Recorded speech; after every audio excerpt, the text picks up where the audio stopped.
Hello hi students. आज काफ़ी दिन के बाद मैं एक बार फिर से ऑनलाइन आ रहा हूँ आपको पढ़ाने के लिए और ये बताने के लिए कि अब मैं ठीक हूँ।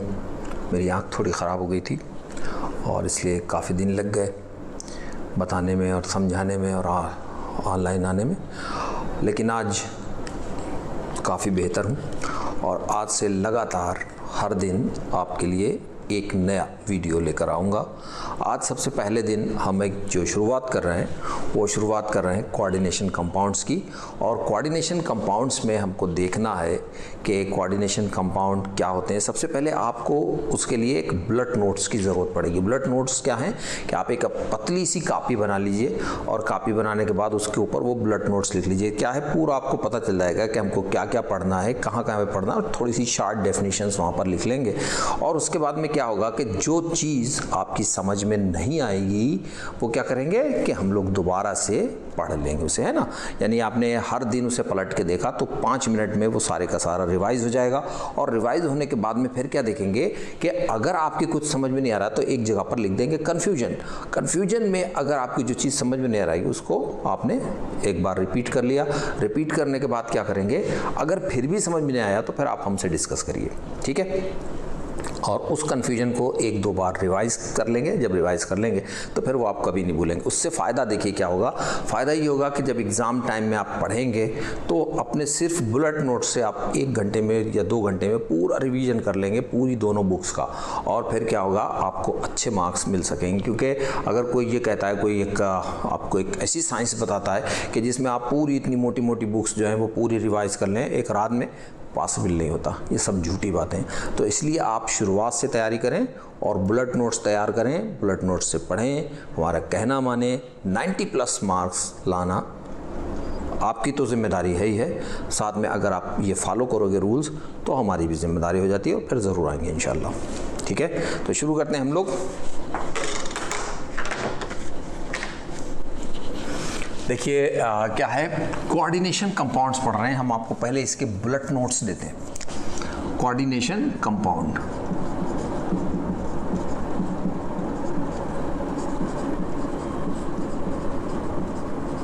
कोऑर्डिनेशन कंपाउंड्स हम लोग कहाँ से शुरू करते हैं। देखिए सबसे पहली चीज़ हम लोग पढ़ेंगे, एक चीज़ होगी आपकी साल्ट, दूसरी चीज़ होगी डबल साल्ट, और तीसरी चीज होगी कोऑर्डिनेशन कंपाउंड।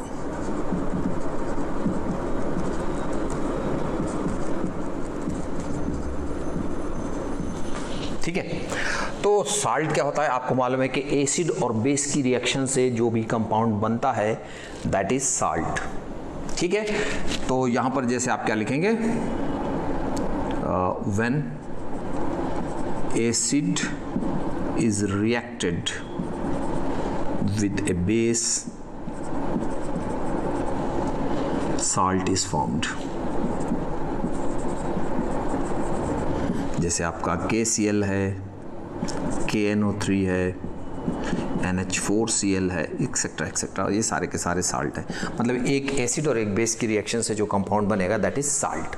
फिर डबल साल्ट क्या होते हैं, अब क्या कहते हैं, हम 2 साल्ट को आपस में मिक्स कर दीजिए विद क्रिस्टलाइन वाटर, ठीक है। लेकिन उसकी डेफिनेशन कुछ और दी जाती है। डेफिनेशन क्या दी जाती है कि ऐसे कंपाउंड जो सॉल्वेंट में अपनी आइडेंटिटी को लूज कर देते हैं उन्हें हम लोग क्या बोलते हैं, डबल साल्ट कहते हैं। तो वो तो डेफिनेशन है, लेकिन बहुत आसान बात यह है कि 2 साल्ट को आपने मिक्स किया और उसमें क्रिस्टलाइन वाटर लगा दिया, वो क्या है, वो डबल साल्ट है। देखिए कैसे लिखते हैं कि the compounds which lose their identity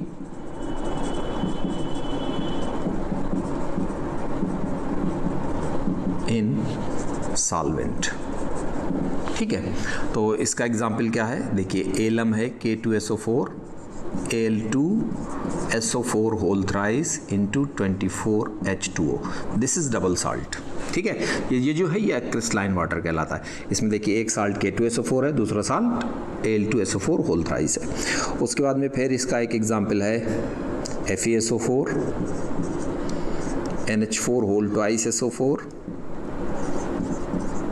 into 6H2O।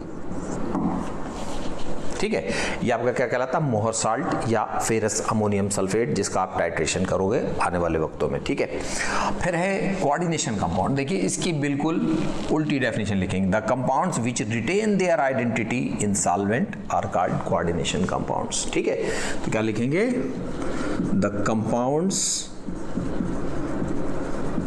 Which retain their identity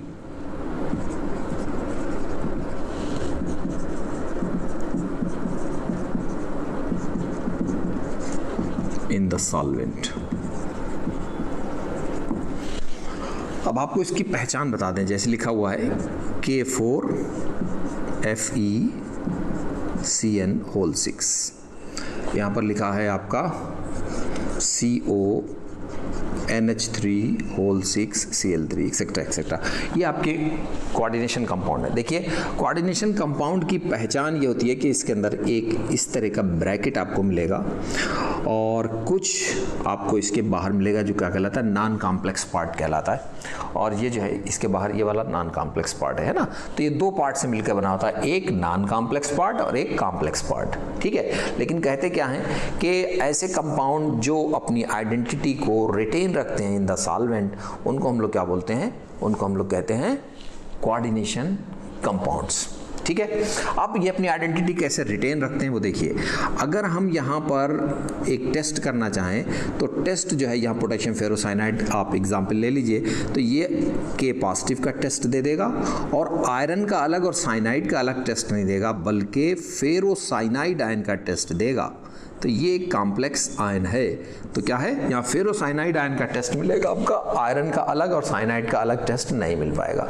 तभी हम कहते हैं कि ऐसे कंपाउंड्स जो अपनी आइडेंटिटी को बनाए रखते हैं उनको हम लोग कोऑर्डिनेशन कंपाउंड कहते हैं। देखिए ये तो बहुत सिंपल सी चीज़ें हैं, हाई स्कूल से पढ़ते चले आ रहे हैं आप लोग। कोऑर्डिनेशन कंपाउंड से हम लोगों को शुरू करना है। ठीक है, अब कोऑर्डिनेशन कंपाउंड में आपको क्या क्या पढ़ना होगा वो हम बताते हैं। सबसे पहले एक कोऑर्डिनेशन कंपाउंड ले लीजिए आप, K4FeCN6, ये ले लिया। इसके अंदर ये पार्ट जो है इसका वो क्या है, नॉन कॉम्प्लेक्स पार्ट है।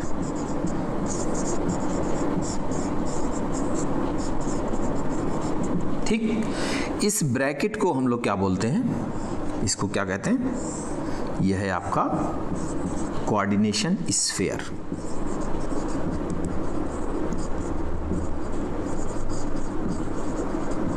ठीक है, उसके बाद में ये इस ब्रैकेट के शुरू होने के बाद जो पहला एलिमेंट होता है वो क्या होता है, सेंट्रल मेटल आयन या सेंट्रल मेटल एटम।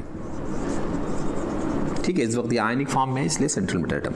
इसके साथ जितने भी आयन मॉलिक्यूल या एटम लगे रहते हैं उन्हें हम क्या बोलते हैं, ये देखिए ये हैं आपके लिगेंड्स। अभी सबके बारे में एक एक करके बताएंगे। उसके बाद में जितने नंबर होते हैं इन लिगेंड्स के उसको हम लोग क्या बोलते हैं, कोऑर्डिनेशन नंबर। ठीक है, तो इस कॉम्प्लेक्स कंपाउंड के बारे में आपको ये सब पढ़ना होगा। क्या है, सबसे पहले नॉन कॉम्प्लेक्स पार्ट, उसको पढ़ने की कोई जरूरत नहीं, वो एक सिंपल आयन होता है। कोऑर्डिनेशन स्फीयर, जिसके अंदर पूरा कॉम्प्लेक्स आयन मौजूद होता है। कोऑर्डिनेशन स्फीयर के शुरू होने के फौरन बाद जो एलिमेंट होता है उसको हम लोग सेंट्रल मेटल आयन या सेंट्रल मेटल एटम कहते हैं। उसके बाद में फिर क्या होगा, जितने भी आयन मॉलिक्यूल या एटम लगे रहते हैं उनको हम लोग लिगैंड कहते हैं, और जितने नंबर में ये होते हैं उनको हम लोग कोऑर्डिनेशन नंबर कहते हैं। ठीक है, ये बहुत सिंपल सी बात है। अब कोऑर्डिनेशन कंपाउंड में आपको क्या क्या चीज़ पढ़ना है वो हम आपको बताते हैं। आप लोग इसका एक स्क्रीनशॉट ले लो, और स्क्रीनशॉट लेने के लिए हम गिनती गिनते हैं 3 तक, 1 2 3। लीजिए स्क्रीनशॉट, हो गया। तो कोऑर्डिनेशन कंपाउंड की डेफिनेशन लिख ली है आपने, है ना। उसके बाद देखिए हम आपको बताएं कि अब इसमें हमको क्या क्या पढ़ना है। अभी सबको हम हटा देते हैं।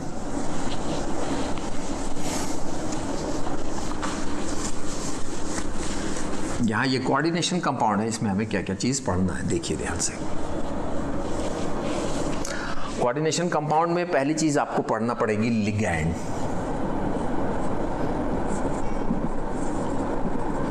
लिगैंड क्या होते हैं उसकी डेफिनेशन हम आपको बताएंगे। लिगैंड आपके 4 तरह के होंगे। पहला है मोनोडेंटेट लिगैंड,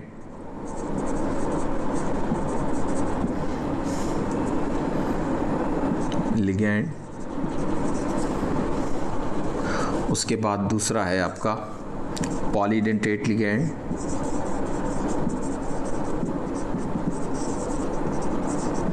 फिर तीसरा है आपका ब्रिजिंग लिगैंड,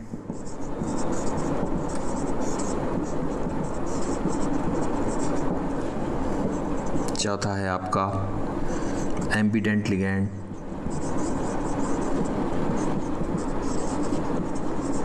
और पांचवा है आपका क्लेटिंग लिगैंड।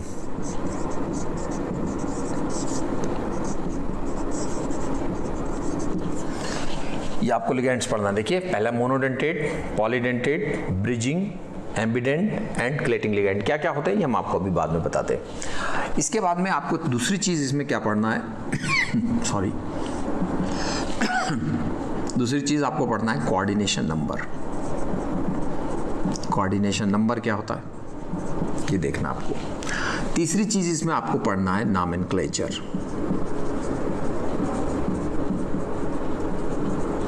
नॉमेनक्लेचर कैसे पढ़ते हैं, क्या होता है नॉमेनक्लेचर वो देखेंगे हम लोग हैं। चौथी चीज़ इसमें आपको पढ़ना है आइसोमेरिज्म।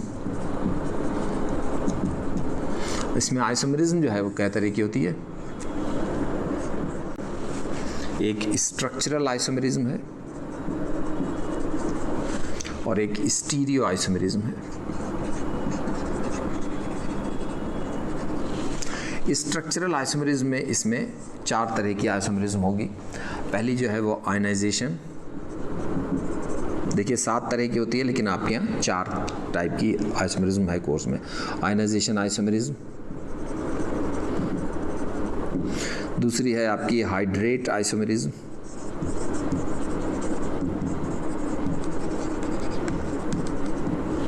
तीसरे है आपकी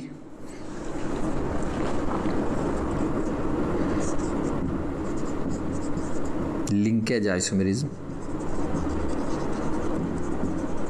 और चौथी है आपकी कोऑर्डिनेशन आइसोमेरिज्म।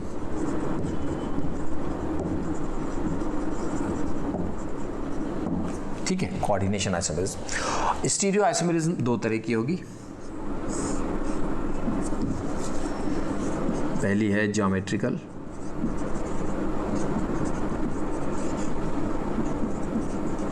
आइसोमेरिज्म, और दूसरी है ऑप्टिकल आइसोमेरिज्म।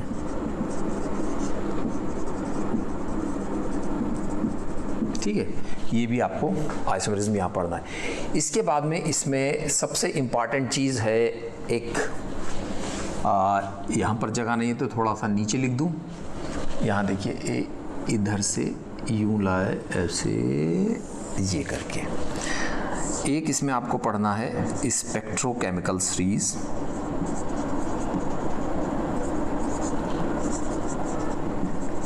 और एक पढ़ना है आपको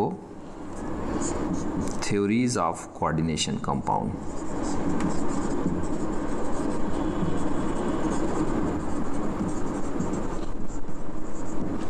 थ्योरी पहली है आपकी वर्नर्स थ्योरी,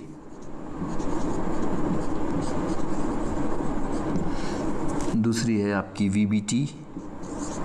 वीबीटी यानी वैलेंस बॉन्ड थ्योरी,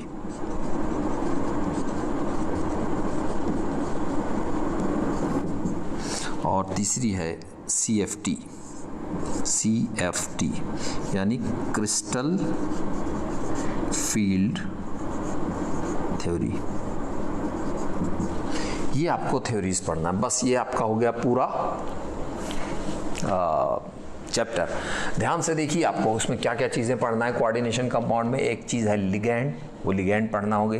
लिगैंड में monodentate, polydentate, bridging ligand, ambidentate ligand, chelating ligand. अब सबसे पहले तो लिगैंड क्या होता है वही पढ़ना पड़ेगा, ठीक है, क्योंकि ये आपके बुलेट नोट्स हैं। इसमें हम लोगों को एक मरतबा देखेंगे लिगैंड क्या है, डेफिनेशन पहले से याद होगी, फिर देख लेंगे इतने 5 तरह के लिगैंड पढ़ना है। उसके बाद फिर कोऑर्डिनेशन नंबर क्या होता है ये देखना है। उसके बाद में फिर नॉमेनक्लेचर देखना है कि नॉमेनक्लेचर कैसे करते हैं, नाम कैसे लिखते हैं कोऑर्डिनेशन कंपाउंड का। उसके बाद में आइसोमेरिज्म पढ़ना है। आइसोमेरिज्म 2 तरह की, एक स्ट्रक्चरल एक स्टीरियो। स्ट्रक्चरल में 4 तरह की आइसोमेरिज्म है, आयनाइजेशन है, हाइड्रेट है, लिंकेज है, कोऑर्डिनेशन आइसोमेरिज्म है, ठीक है। और फिर ज्योमेट्री, इसमें स्टीरियो में ज्योमेट्रिकल और ऑप्टिकल आइसोमेरिज्म है। उसके बाद में फिर इसमें एक चीज़ पढ़ना आपको, स्पेक्ट्रोकेमिकल सीरीज। स्पेक्ट्रोकेमिकल सीरीज क्या होती है वो मैं बताऊंगा। उसके बाद फिर theories of coordination compounds. Coordination compound की 3 थ्योरीज हैं, एक वर्नस थ्योरी ऑफ कोऑर्डिनेशन कंपाउंड है, दूसरी है वीबीटी यानी वैलेंस बॉन्ड थ्योरी, और तीसरी है सीएफटी यानी क्रिस्टल फील्ड थ्योरी, ठीक है। यहाँ पर ये चैप्टर आपका कंप्लीट हो जाएगा, लेकिन बुलेट नोट्स तो आप ऐसा लग रहा है कि चैप्टर कंप्लीट हो गया, लेकिन अभी तो आपको इसमें ABCD भी नहीं मालूम है, ठीक है ना। तो आप इसका एक बार स्क्रीनशॉट लीजिए। फिर हम लोग आज के लिए यहाँ पर लिगेंड्स पढ़ेंगे, लिगेंड के बारे में पढ़ेंगे। टाइम बचेगा तो कोऑर्डिनेशन नंबर पढ़ेंगे, ठीक है। 2 टॉपिक हम लोग आज कंप्लीट करेंगे, लिखिए और आप इसका स्क्रीनशॉट ले लीजिए। गिनती गिनता हूँ, 1 2 3। ले लिया स्क्रीनशॉट, ठीक है। चलो आगे।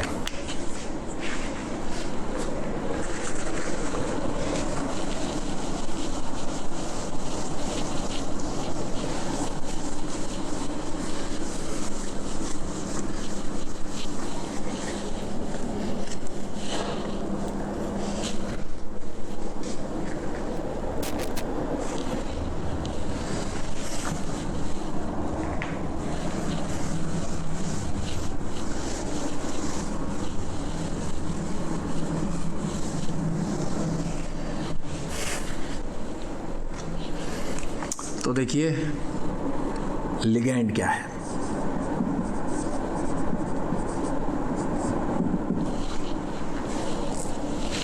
हम लोग क्या कहते हैं, यहाँ पर आपने एक कोऑर्डिनेशन कंपाउंड लिया K3FeCN6, ठीक है।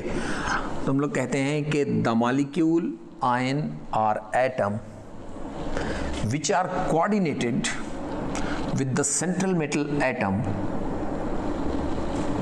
through coordinate bond during formation of complex is called ligand।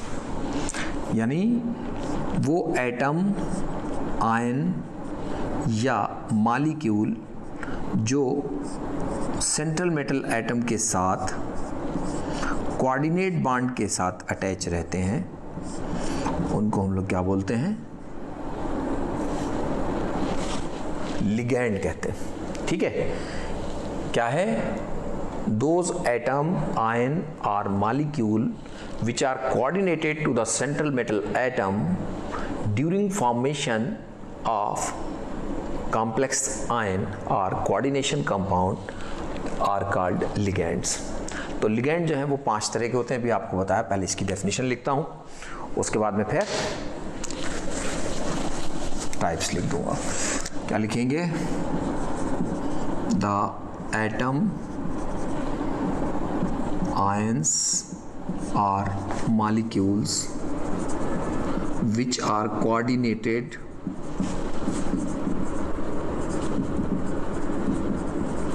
to the central metal atom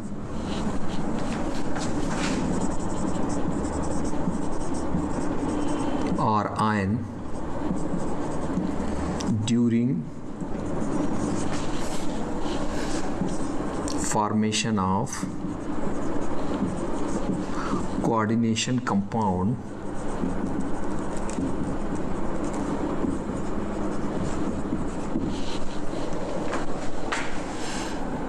are called ligands, ठीक है। फिर क्या लिख देंगे, ligands are of following types।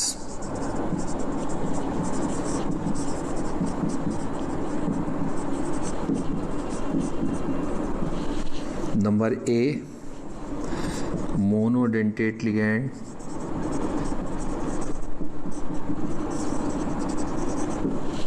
Number B, polydentate ligand,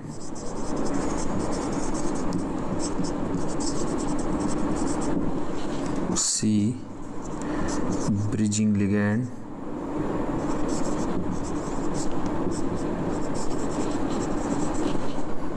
D,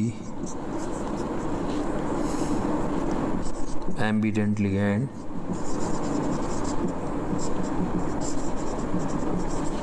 और ई, क्लेटिंग लिगैंड। Chelating ligand. ठीक है, ये आपके हो गए लिगैंड्स। अब एक एक करके इनको लिखेंगे आप, तब तक एक स्क्रीनशॉट ले लो इनका। 1 2 3।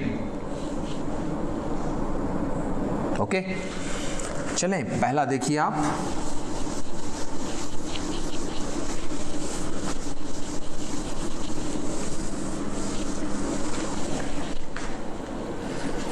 Monodentate ligand.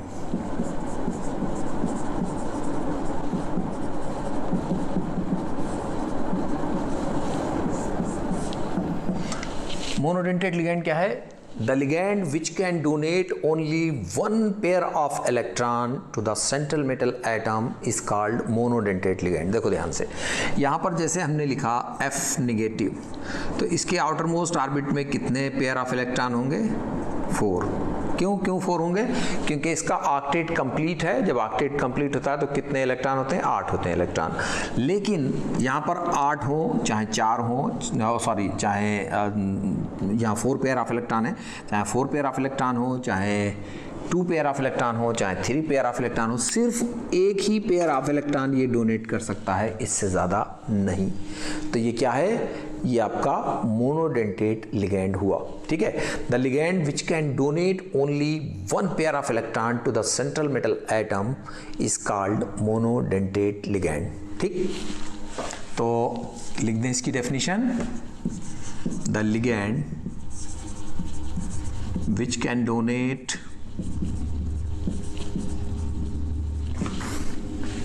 only one pair of electron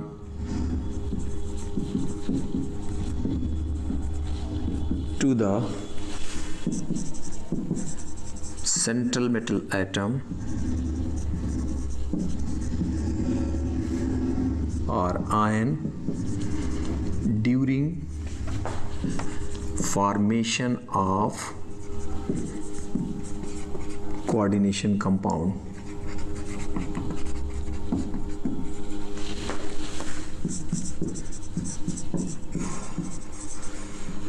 are called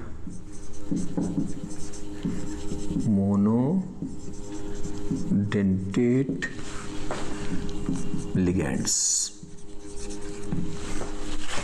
For example, F negative, Cl negative, NH3,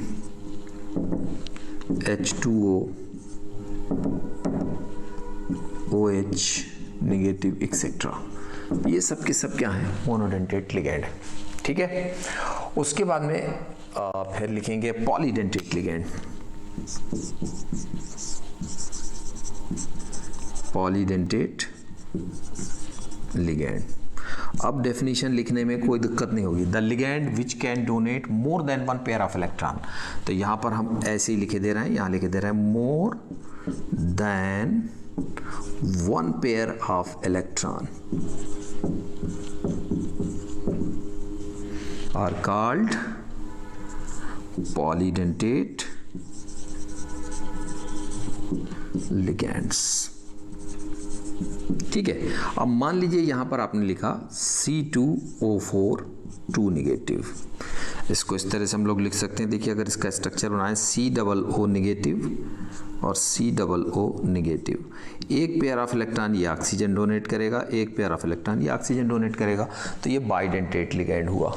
इसी तरह से एथिलीन डायमीन CH2NH2 CH2NH2, एक पेयर ऑफ इलेक्ट्रॉन ये नाइट्रोजन डोनेट करेगा, एक पेयर ऑफ इलेक्ट्रॉन ये नाइट्रोजन डोनेट करेगा, तो ये भी बाइडेंटेट लिगैंड हुआ। तो ये आपके बाइडेंटेट लिगैंड है। ठीक है, बात समझ में आई? ये हम यहाँ पर लिखे दे रहे हैं दोनों को। देखिए, COO नेगेटिव, COO नेगेटिव, एक पेयर ऑफ इलेक्ट्रॉन ये डोनेट करेगा, एक पेयर ऑफ इलेक्ट्रॉन ये डोनेट करेगा। इसका नाम है ऑक्सलेट माइन। और CH2NH2, एक पेयर ऑफ इलेक्ट्रॉन ये डोनेट करेगा, CH2NH2, एक पेयर ऑफ इलेक्ट्रॉन ये डोनेट करेगा। ये आपका है एथिलीन डायमीन। Ethylene diamine. ठीक है, तो ये दोनों आपके बाइडेंटेट लिगैंड हैं। क्लियर हो गई बात। अब पॉलीडेंटेट लिगैंड में सिर्फ बाइडेंटेट लिगैंड नहीं होते बल्कि ट्राइडेंटेट होते हैं, टेट्राडेंटेट होते हैं और हेक्साडेंटेट लिगैंड। बहुत मतलब हर तरह के हो सकते हैं। पॉलीडेंटेट है इसलिए कितने भी तरह के हो सकते हैं। तो लिखें साहब, हम लोग लिखेंगे अब ट्राइडेंटेट लिगैंड। तो मिटाओ इसको।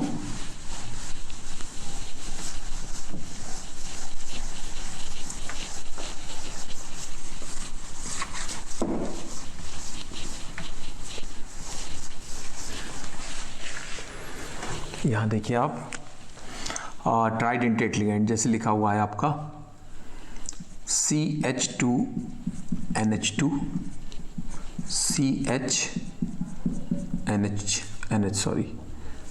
NH2 सही है।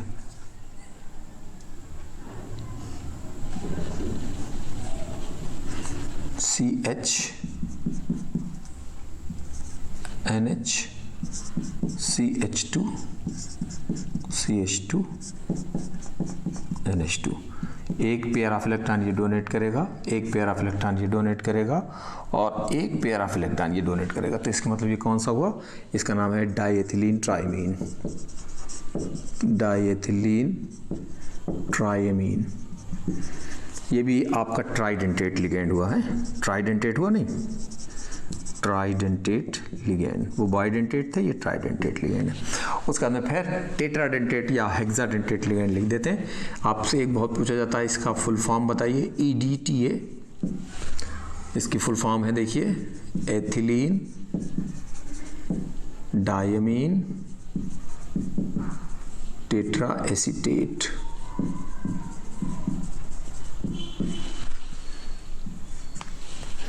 और इसका अगर स्ट्रक्चर बनाएंगे तो देखिए, एथिलीन ये हो गया, डायमीन एक एन यहाँ, एक एन यहाँ, tetra acetate CH2COO negative, CH2COO negative, फिर यहाँ भी इसी तरह से CH2COO नेगेटिव और CH2COO नेगेटिव। तो एक पेयर ऑफ इलेक्ट्रॉन ये डोनेट करेगा, एक पेयर ऑफ इलेक्ट्रॉन ये डोनेट करेगा, एक पेयर ऑफ इलेक्ट्रॉन ये डोनेट करेगा, एक पेयर ऑफ इलेक्ट्रॉन ये डोनेट करेगा, एक पेयर ऑफ इलेक्ट्रॉन ये डोनेट करेगा, एक पेयर ऑफ इलेक्ट्रॉन ये डोनेट करेगा। तो ये किस तरह का लिगैंड हुआ? Hexadentate ligand. Hexadentate ligand. ठीक है, तो इस तरह से ये पॉलीडेंटेट लिगैंड हो गए। जल्दी से एक स्क्रीनशॉट मारिए। 1 2 3 ले लिया। चलूं आगे।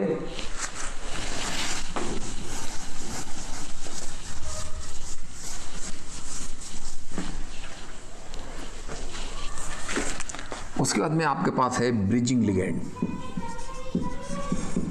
Bridging ligand. ब्रिजिंग लिगैंड कौन से होते हैं? ऐसे लिगैंड, ऐसे मोनोडेंटेट लिगैंड जो दो सेंट्रल एटम के बीच में ब्रिज का काम करते हैं, उनको हम लोग ब्रिजिंग लिगैंड कहते हैं। तो क्या कहेंगे, देखिए, the monodentate ligand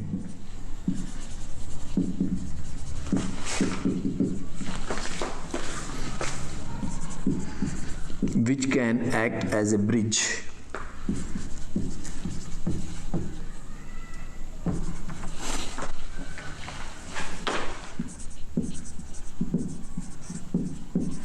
between two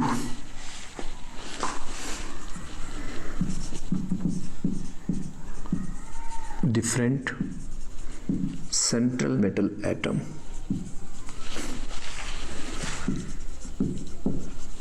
or ions are called bridging ligands.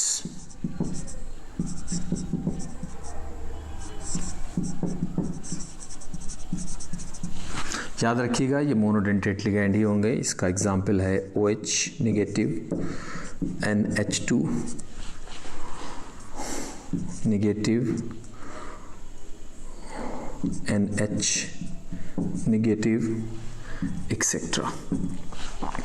और देखिए साहब, यहाँ पर हमने जैसे लिखा FeOH इधर लगाया, एक OH यहाँ लगाया, यहाँ लिखा Fe और H2O यहाँ होल 6 और H2O यहाँ होल 6।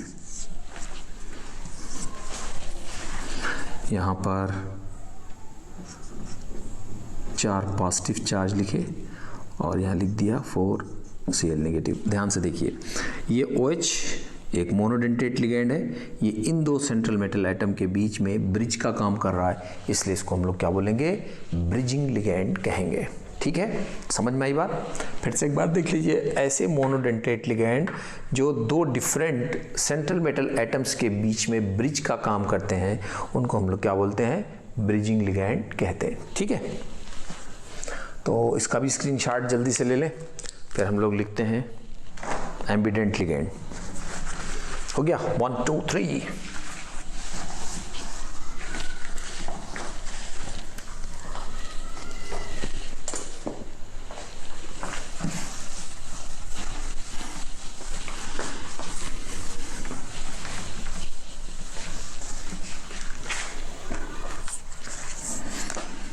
फिर लिखते हैं हम लोग एम्बिडेंट लिगेंड।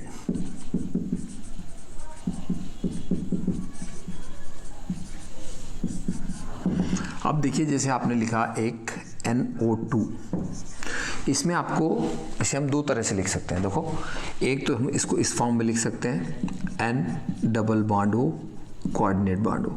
यहाँ पे नाइट्रोजन फ्री है, इसलिए ये डोनर का काम करेगा, और इसको हम ऐसे भी लिख सकते हैं ON डबल बॉन्ड O। इसके अंदर ऑक्सीजन जो है वो लिगेंड का काम करेगा। तो हम लोग क्या कहते हैं कि ऐसे मोनोडेंटेट लिगेंड जिनके अंदर दो डोनर एटम मौजूद रहते हैं, कभी एक डोनर एटम डोनेट करता है, कभी दूसरा डोनर एटम डोनेट करता है, उनको हम लोग क्या बोलते हैं, एम्बिडेंट लिगेंड कहते हैं। ठीक है, the monodentate ligand in which two donor atoms are present, but at a time only one ligand can act as only one atom can act as a ligand। ठीक है, are called ambident ligand। तो लिख लें जल्दी से, the monodentate ligand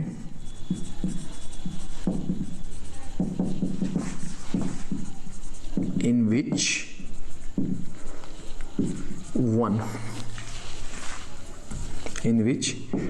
two donor atoms are present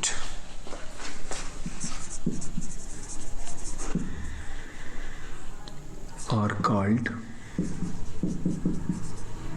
ambident ligands।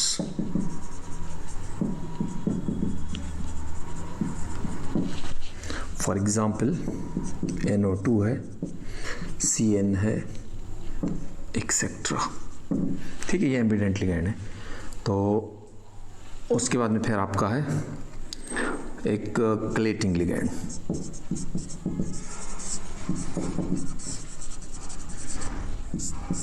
क्लेटिंग ligand कौन से होते हैं, ऐसे लिगेंड जो ऐसे बाइडेंटेट लिगेंड जो सेंट्रल मेटल एटम के साथ 5 मेंबर्ड या 6 मेंबर्ड रिंग फॉर्म करते हैं, उनको हम लोग क्लेटिंग लिगेंड कहते हैं। और जो रिंग बनती है उसको क्या बोलते हैं, क्लेट कहते हैं। और इस प्रोसेस को क्या बोलते हैं, क्लेशन कहते हैं। ठीक है, तो क्या कहेंगे, देखिए, the bidentate ligand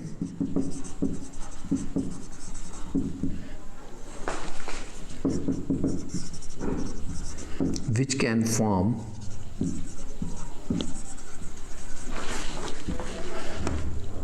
five or 6 membered ring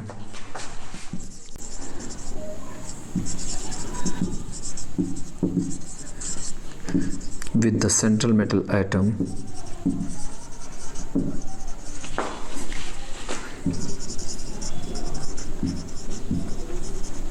or ion is called chelating ligand.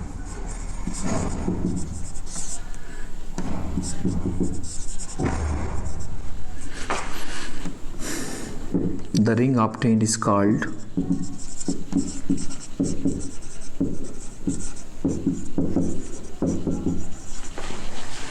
clade, and the process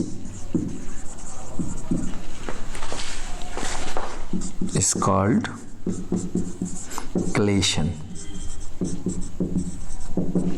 ठीक है, तो आपको हमने ये बता दिया और क्लेशन के बारे में बता दिया। अब इसका एग्जाम्पल जो है वो यहाँ नीचे नहीं लिख सकते, हम यहाँ पर लिख दे रहे हैं। फॉर एग्जाम्पल देखो, ये एग्जाम्पल जो है वो यहाँ पर लिख रहे हैं। क्या है आपका CH2NH2 CH2NH2, ये जो है ये एक 5 मेंबर्ड रिंग बना रहा है कॉपर के साथ। इधर से भी इधर से भी देखो 1 2 3 4 5 मेंबर्ड रिंग बन गई है ना। इसी तरह से NH2 CH2 NH2 CH2 ये बनी है। अब आप ज़रा ध्यान से देखिए, ये दो पॉजिटिव चार्ज है, यहाँ पे आपको दिखाई देगा। ठीक है, तो यहाँ पर ये जो 5 मेंबर्ड रिंग बनी है, इसको हम लोग इसको क्या बोलेंगे, इसको बोलेंगे क्लेट। और जिस प्रोसेस के थ्रू ये बनी है उसको हम लोग कहेंगे क्लेशन। ठीक है, इतना ध्यान से देख लीजिए, इसका स्क्रीनशॉट ले लीजिए। हाँ जी, तो देखिए कोऑर्डिनेशन नंबर क्या होता है। हम लोग कोऑर्डिनेशन नंबर देखने चल रहे हैं। कोऑर्डिनेशन नंबर देखिए क्या होगा, कोऑर्डिनेशन नंबर। अब आप लोग ज़रा ध्यान से देखें, यहाँ लिखा है K4FeCN होल 6। जितने भी लिगेंड्स यानी नंबर ऑफ लिगेंड्स जो प्रेजेंट रहते हैं किसी कॉम्प्लेक्स कंपाउंड में, उसको हम लोग क्या बोलते हैं, कोऑर्डिनेशन नंबर। तो यहाँ पर 6 लिगेंड जो है वो सेंट्रल मेटल एटम से अटैच हैं, इसलिए इसका जो कोऑर्डिनेशन नंबर है वो कितना है, 6। अब देखिए यहाँ पर लिखा हुआ है NH4 whole 4 FeCN whole 5 NO2। लीजिए भाई, यहाँ पर देखिए, आप कहेंगे यहाँ 5 लिगेंड है, नहीं 5 नहीं, यहाँ भी 6 हैं, 5 ये और 1 ये। इसके अलावा यानी सेंट्रल मेटल एटम के अलावा जितने भी आयन एटम या मॉलिक्यूल्स होंगे वो सब के सब लिगेंड कहलाएंगे। तो यहाँ पे नंबर ऑफ लिगेंड्स कितने, 6, इसलिए इसका भी कोऑर्डिनेशन नंबर 6। यहाँ लिखा हुआ है Na2ZnCN होल 4। यहाँ इसका कोऑर्डिनेशन नंबर कितना हो गया, 4। NaAgCN होल 2, इसका कोऑर्डिनेशन नंबर कितना हो गया, 2। तो क्या कहते हैं कि the number of ligands attached to the central metal atom by coordinate bond in a complex compound is called coordination number of the compound. ठीक है, तो यहाँ पे लिख लेंगे the number of ligands attached to the central metal atom or ion in complex compound या coordination compound कह लें, और coordination compound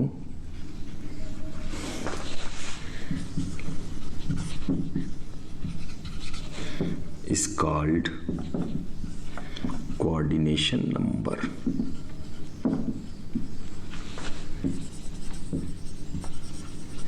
ठीक है, तो क्या लिख देंगे, फॉर एग्जाम्पल ये लिखेंगे साहब, इन K4FeCN6 कोऑर्डिनेशन नंबर कितना है, 6।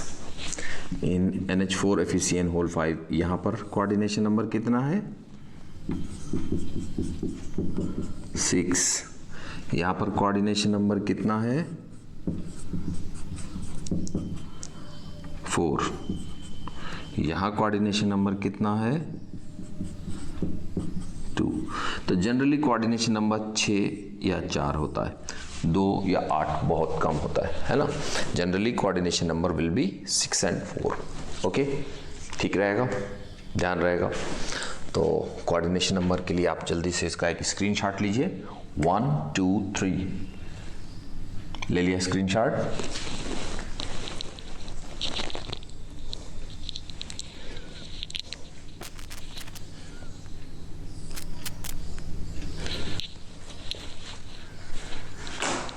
ठीक है, फिर आगे चलते हैं।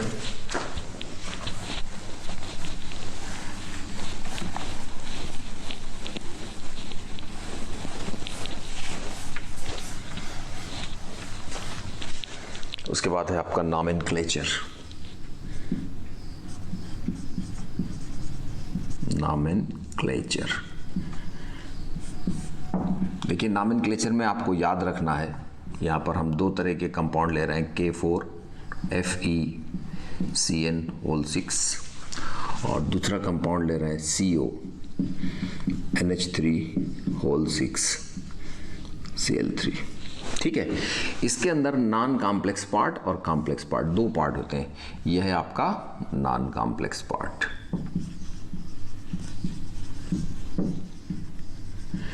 और इसमें यह है आपका non complex part.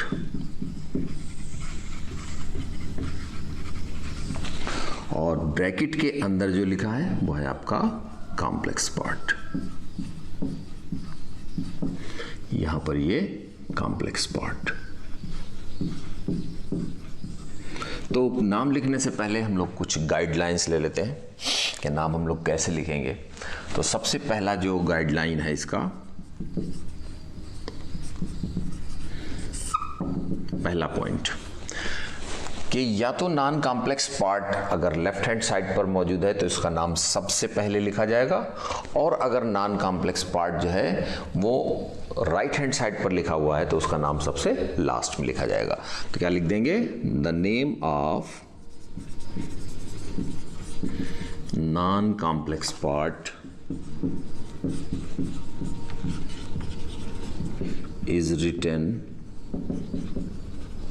in beginning or in last as such। As such के क्या मतलब है, जैसे यहाँ पे 4 पोटेशियम लिखे हैं तो हम इसका नाम सिर्फ पोटेशियम लिखेंगे, टेट्रा पोटेशियम नहीं लिखेंगे। ठीक है, यहाँ पर जो है, यहाँ पर लिखा हुआ है आपका ट्राइक्लोराइड है, यानी 3 क्लोराइड लगे तो यहाँ हम ट्राइक्लोराइड नहीं लिखेंगे बल्कि सिर्फ क्लोराइड लिखेंगे। समझ में आ रही बात, यहाँ पर सिर्फ क्लोराइड लिखा जाएगा और यहाँ पर सिर्फ आप पोटेशियम लिखे हुए। तो पहले तो हम लोगों ने नॉन कॉम्प्लेक्स पार्ट का नाम लिखना सीख लिया। या तो सबसे पहले लिखा जाएगा, सबसे पहले कब लिखेंगे, जब नॉन कॉम्प्लेक्स पार्ट जो है वो लेफ्ट हैंड साइड पर मौजूद रहेगा, और सबसे बाद में कब लिखेंगे, जब राइट हैंड साइड के ऊपर नॉन कॉम्प्लेक्स पार्ट मौजूद रहेगा। और आपको याद रखना है नॉन कॉम्प्लेक्स पार्ट कौन सा होता है, कोऑर्डिनेशन स्फीयर के बाहर जो पार्ट होता है that is non complex part. ठीक है, उसके बाद फिर हम लोग कॉम्प्लेक्स पार्ट का नाम लिखना शुरू करते हैं। दूसरा पॉइंट है,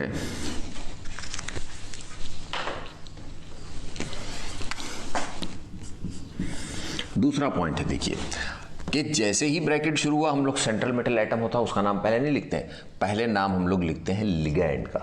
ठीक है, now the name of ligand is written. तो दूसरी बात क्या है, now the name of ligand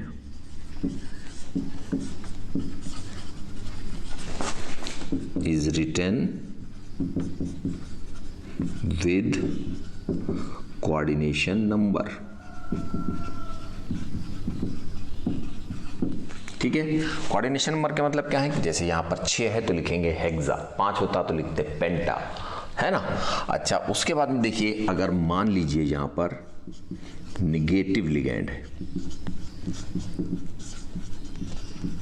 तो निगेटिव लिगैंड के नाम में O अटैच कर देंगे। जैसे यहाँ पे साइनाइड है तो हम लोग इसको साइनो लिख सकते हैं या हम लोग इसको साइनाइडो भी लिख सकते हैं। ठीक है, अगर यहां पर लिखा हुआ है SO3, ये सल्फाइट है तो इसको बदल के लिख देंगे सल्फाइटो। ठीक, और अगर यहां पर लिखा हुआ है आपका SO4 तो होता है सल्फेट, सल्फेट को क्या लिखेंगे, सल्फेटो। यानी नाम में ओ ऐड कर दिया जाएगा। साइनाइडो लिखें चाहे साइनो लिखें, कोई प्रॉब्लम नहीं होती है ना। बहुत से लोग कहते हैं ब्रिजिंग लिगेंड जब प्रेजेंट होगा तो उसको एज ब्रिजिंग लिगेंड प्रेजेंट होगा तो उसको साइनो लिखा जाएगा, और वरना जो है वो साइनाइडो लिखा, ऐसा कुछ नहीं है। ठीक है, तो यहाँ पे सल्फाइटो है, यहाँ पे सल्फेटो है। अगर यहाँ पे कार्बोनेट लिखा होता CO3, ये सब निगेटिव लिगेंड है तो इसको लिखेंगे कार्बोनेटो। ठीक है, अगर यहां पर लिखा है C2O4 ऑक्सलेट है तो इसको लिखेंगे ऑक्सलेटो। समझ रहे हैं? तो निगेटिव लिगेंड के नाम में ओ ऐड करके उसको चेंज कर देते हैं। जैसे सल्फाइड है तो सल्फाइडो, साइनाइड है तो साइनाइडो, सल्फाइट है तो सल्फाइटो, सल्फेट है तो सल्फेटो, कार्बोनेट है तो कार्बोनेटो, ऑक्सलेट है तो ऑक्सलेटो। इतनी बात क्लियर हुई। अब आप लोग जल्दी से इसका एक स्क्रीनशॉट ले लीजिए, फिर हम आगे चलते हैं। 1 2 3 ओके, ले लिया, चलते हैं आगे। देखिए यहां पर हम ऊपर लिख रहे हैं, अगर मान लीजिए आपका न्यूट्रल लिगैंड है, न्यूट्रल लिगैंड, न्यूट्रल लिगैंड में हो गया NH3, इसका नाम अमोनिया है, इसका नाम लिखते हैं अमीन। ठीक है, H2O है, इसका नाम लिखते हैं एक्वा। CO है, इसका नाम लिखते हैं कार्बोनिल। NO है, इसका नाम क्या लिखते हैं, नाइट्रोसिल। ठीक, ये आपको 4 लिगैंड ध्यान रखना है। क्या है, NH3 अमीन, H2O aqua, CO carbonyl, NO nitrosyl. ठीक है, और अगर कभी पॉजिटिव लिगैंड लगा होता, पॉजिटिव लिगैंड आमतौर से होता नहीं है, लेकिन अगर पॉजिटिव लिगैंड है जैसे NH4 पॉजिटिव है तो इसका नाम लिखेंगे अमोनियम। ईएम इसमें और ऐड कर देते हैं। ठीक है, इस तरह से हम लोग यहाँ पर ईएम लगा देते हैं। यहाँ देखिए NO पॉजिटिव लिखा हुआ है तो इसको क्या लिख देंगे, नाइट्रोसोनियम। अगर सिर्फ NO2 लगा है पॉजिटिव है तो इसको क्या लिख देंगे, नाइट्रोनियम। ठीक है, तो इस तरह से यह है आपका पॉजिटिव लिगैंड, पॉजिटिव लिगैंड। अब आपके बात समझ में आ गई। क्या है कि अगर आपके पास लिगैंड है तो सबसे पहले अब नॉन कॉम्प्लेक्स पार्ट का नाम लिख दीजिए, और नाम जैसे का तैसा लिख दिया जाता है। उसके बाद में फिर हम लोग जो है वो लिगैंड का नाम लिखते हैं। लिगैंड अगर नेगेटिव है तो उसमें ओ ऐड करके उसको चेंज कर देते हैं, अगर न्यूट्रल है तो उसका नाम जस का तस लिख दिया जाता है, और अगर पॉजिटिव है तो उसमें ईएम लगाकर उसका नाम चेंज कर देते हैं। इतनी बात समझ में आई। अब तीसरी बात क्या लिखना है आपको, अब हम लोग आते हैं सेंट्रल मेटल एटम के ऊपर। इतनी बात समझ में आ गई, तो सेंट्रल मेटल एटम देखते हैं।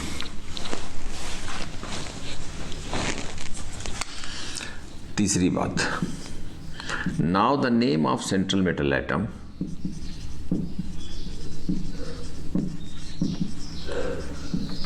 Central metal atom or ion is written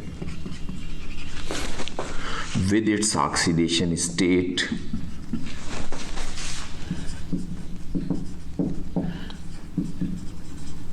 in Roman numerals. Okay, तो क्या है कि हम लोग अब सेंट्रल मेटल एटम या आयन का नाम लिखते हैं रोमन न्यूमरल में। इसके अंदर 2 कंडीशंस हैं। देखिए क्या लिखेंगे, if complex ion is negative 8 is added with the name of central metal atom or ion. ठीक है। अगर कॉम्प्लेक्स आयन एक निगेटिव आयन है तो हम इसका नाम जो है उसमें 8 ऐड कर देते हैं। अब आपको ये कैसे पता चलेगा कि कॉम्प्लेक्स आयन निगेटिव आयन है? ध्यान से देखिए, अगर लेफ्ट हैंड साइड के ऊपर नॉन कॉम्प्लेक्स पार्ट है, अगर लेफ्ट हैंड साइड पर नॉन कॉम्प्लेक्स पार्ट है तो ये कॉम्प्लेक्स निगेटिव आयन होगा, ठीक है। और अगर राइट हैंड साइड पर नॉन कॉम्प्लेक्स पार्ट है तो कॉम्प्लेक्स जो है वो पॉजिटिव आयन होगा, ठीक। क्या है देखिए, जैसे यहां पर लेफ्ट हैंड साइड पर नॉन कॉम्प्लेक्स पार्ट है तो ये कॉम्प्लेक्स आयन कैसा होगा? निगेटिव आयन होगा। और अगर राइट हैंड साइड पर नॉन कॉम्प्लेक्स पार्ट मौजूद है तो ये पॉजिटिव आयन होगा। तो यहां पे दूसरा लिख दीजिए कि if complex ion is positive, the name of central metal atom or ion is written as such. Okay, ध्यान से देख लीजिए ये बात। तो इतने आपको पॉइंट याद रखना है और इतने पॉइंट में आपका काम जो है वो चल जाएगा। ओके, अब देखिए, अगर कभी इत्तेफाक से आपको कुछ इम्पॉर्टेंट नाम लिखने को आ जाते हैं, अभी हम उसमें बताएंगे एक नोट लिखकर आपको, तो उनके नाम कैसे लिखे जाते हैं हम लोग देखते हैं। तो देखिए क्या है, आपको एक ये दे दिया गया, तो सबसे पहले नॉन कॉम्प्लेक्स पार्ट का नाम लिखेंगे, उसके बाद में आप जो है वो क्या करेंगे, यहाँ पर लिगेंड का नाम लिखेंगे with its oxidation, with its coordination number, उसके बाद में सेंट्रल मेटल एटम या आयन का नाम लिखेंगे। अगर कॉम्प्लेक्स आयन निगेटिव आयन है तो ये निगेटिव आयन है, तो इसमें आयरन जो है उसको फेरम बोलते हैं, तो फेरेट लिखेंगे यहाँ पर है, और इसका ऑक्सीडेशन स्टेट निकालकर रोमन न्यूमरल में लिख दिया जाएगा, ठीक है। तो पहले हम आपको 2-3 एग्जाम्पल देते हैं, फिर आगे और पॉइंट लिखा देंगे। देखिए जरा, बहुत सिंपल सिंपल से नाम लिखना है अभी हम लोग हैं।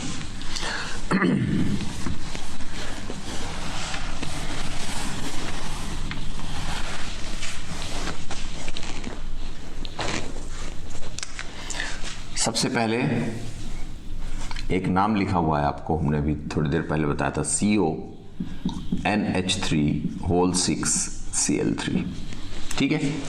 तो यहां पर non complex part right hand side पर लिखा हुआ है, इसके मतलब नॉन कॉम्प्लेक्स पार्ट का नाम जो है वो सबसे बाद में लिखा जाएगा। तो हम लोग लिगेंड से शुरू करते हैं। यहाँ 6 लिगेंड लिखे हुए हैं, तो क्या हो जाएगा, 6 को बोलेंगे हेक्सा। और अमोनिया को क्या लिखते हैं, अमीन, AMMINE, तो जब डबल ए होता है तो यहाँ पर सिंगल लिख देते हैं, तो हेक्सामीन। फिर उसके बाद में यहाँ पर CO का नाम है कोबाल्ट, इसमें कोबाल्टेट नहीं लिखा जाएगा, सिर्फ कोबाल्ट। और उसके बाद देखिए इसका ऑक्सीडेशन स्टेट निकाल लेंगे। यहाँ Cl के ऊपर एक नेगेटिव चार्ज होता है, तो यहाँ 3 Cl लगे, तो इसका ऑक्सीडेशन स्टेट हो गया 3rd, और Cl को जस का तस लिख दिया जाएगा क्लोराइड, ठीक है। फिर से देख लीजिए, यहाँ पर आप चाहिए तो इसका ऑक्सीडेशन स्टेट निकाल भी सकते हैं। कैसे, CO प्लस अमोनिया, क्योंकि एक न्यूट्रल मॉलिक्यूल है इसलिए इसका ऑक्सीडेशन स्टेट होगा 0, और अमोनिया लगे कितने, 6, प्लस Cl कितना है, -1 इंटू 3, टोटल पे कोई चार्ज नहीं इसलिए 0।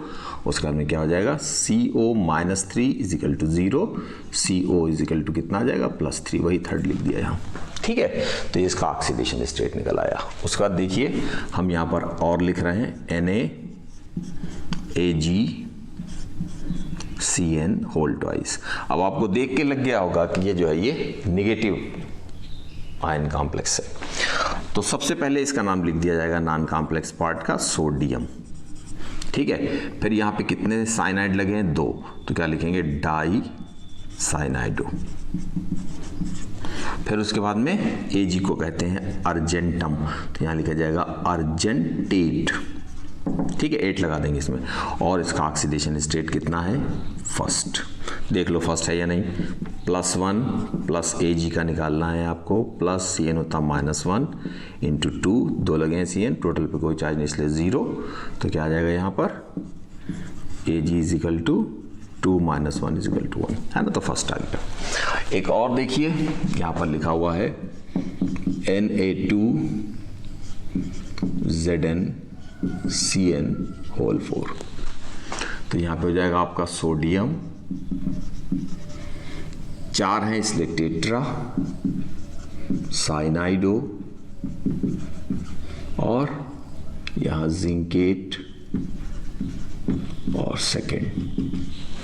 ओके, उसके बाद देखिए यहाँ पर लिखा हुआ है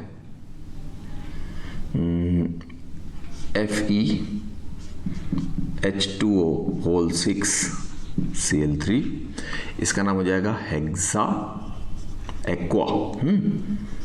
हेक्सा एक्वा। फिर इसको खाली आयरन लिखेंगे, फेरेट नहीं लिखेंगे, आयरन, और इसका ऑक्सीडेशन स्टेट होगा 3rd और Cl से क्लोराइड। ठीक है या नहीं? देख लीजिए, पहले हेक्सा एक्वा, फिर आयरन, और यहाँ पे इसको 3 है इसका ऑक्सीडेशन स्टेट, तो 3rd और क्लोराइड। है आसान, बहुत आसान है। फिर उसके बाद में यहाँ लिखेंगे FeNH3O6Cl3, या ऐसे Cl3 ना लिखिए, एक और लिख दे NO3 होल थ्राइस। इसका नाम क्या हो जाएगा? हेक्सामीन आयरन 3rd, और ये नाइट्रेट। ठीक है, ये समझ में आया आपके? लिख लीजिए इसको जल्दी से, एक चार्ट लीजिए, 1 2 3।